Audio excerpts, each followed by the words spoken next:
விக்கிரவாண்டி இடைத்தேர்தலுக்கு தேவையான வாக்குப்பதிவு இயந்திரங்களை வாக்குச்சாவடிகளுக்கு அனுப்பும் பணி விறுவிறுப்பாக நடைபெற்று வருகிறது. இது பற்றிய விவரங்களை எமது செய்தியாளரிடம் கேட்பதற்கு முன்னால் அது தொடர்பான காட்சிகளை பார்க்கலாம்.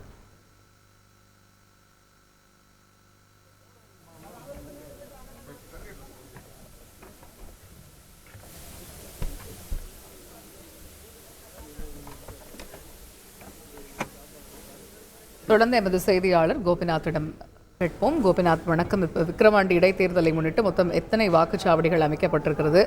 வாக்குச்சாவடிகளுக்கு அந்த வாக்குப்பதிவு இயந்திரங்கள் அனுப்பப்படக்கூடிய அந்த பணியானது தற்போது எந்த கதியில் நடைபெற்று வருகிறது? விக்கிரவாண்டி இடைத்தேர்தல் நாளை காலை 6-7 மணிக்கு தொடங்க இருக்கு.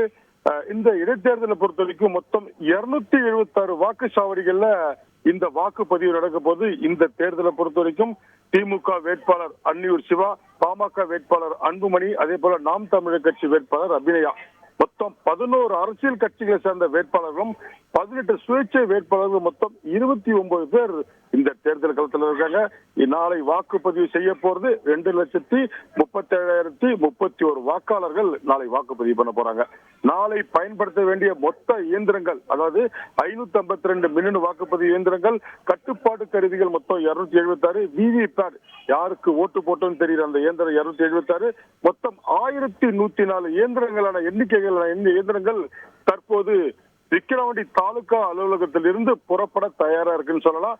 மாவட்ட ஆட்சியர் பழனி வர இருக்காரு. அவர் தலைமையில இங்க இருக்கக்கூடிய தேர்தல் நடத்தும் அலுவலர் சந்திரசேகர் இந்த வாகனங்களை ஏற்றி அந்தந்த வாக்குச்சாவடி மையங்களுக்கு அனுப்ப போறாங்க. நாளைக்கு தேவையான அனைத்து பொருட்களும் தயார் நிலையில் இருக்கு. இது ஒரு புறம் இருக்க, மொத்தம் நாளைக்கு மட்டும் பயன்படுத்தப்படுற வாகனங்கள், கார் மற்றும் வேன்கள் மொத்தம் 46 வாடகை எடுத்திருக்காங்க வருவாய்த்துறை சார்பில். இங்க இருக்கக்கூடிய பிரச்சனைகள் டீசலுக்கே ரொம்ப குறைவா கொடுத்துக்கிறதும் அவங்க ஓட்டுநர்கள் வேதனை தெரிவிச்சிருக்காங்க. நாளை இரவு வாக்குப்பதிவு முடிந்து வாக்கு எண்ணும் மையத்திற்கு இந்த இயந்திரங்களை கொண்டு செல்வதற்கு இந்த வாகனம், அதே போல காவல்துறையினர் ரோந்து செல்வதற்கும் இந்த வாகனம் மொத்தம் 25 லிட்டர் தான் டீசல் போட்டிருக்காங்க. இது நாளைக்கு பத்தாதுன்னு சொல்றாங்க. நேற்று மதியம் முதல் காத்திருக்கிறவங்களுக்கு உணவு கூட வழங்கவில்லை என்பது இங்கு வந்திருக்கிற ஓட்டுநர்கள் வேதனையை பார்த்திருக்கோம். தொடர்ந்து அனைத்து பொருட்களும் தயார் நிலையில் இருக்கு. நாளை வாக்குப்பதிவுக்கான அனைத்து ஏற்பாடுகளும் தயார் நிலையில் இருக்குன்னு சொல்லலாம். விரிவான விவரங்களுக்கு நன்றி கோபிநாத். இதனிடையே அந்த வாக்குப்பதிவு இயந்திரங்கள் வாகனங்களில் ஏற்றி செல்லப்படக்கூடிய காட்சிகளை பார்க்க முடிகிறது. ஆனால் அந்த வாகனங்களை ஓட்டக்கூடிய ஓட்டுநர்களுக்கு சரிவர உணவு வழங்காமல் தாமதிப்பதாக அவர்கள் தரப்பில் இருந்து குற்றச்சாட்டும் ஒரு பக்கம் எழுகிறது. அது தொடர்பான காட்சிகளையும் பார்ப்போம். இது வரைக்கும் யாரும் பதில பத்தி பேச மாட்டாங்க. டென்ஷன் ஆகுது.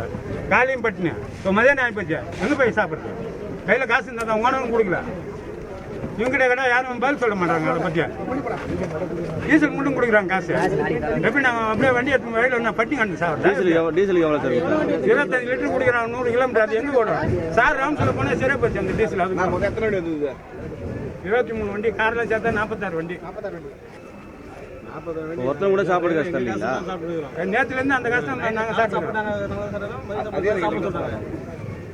அதிகாரி செய்திகளை உடனுக்குடன் தெரிந்து கொள்ள உடனே சப்ஸ்கிரைப் பண்ணுங்க.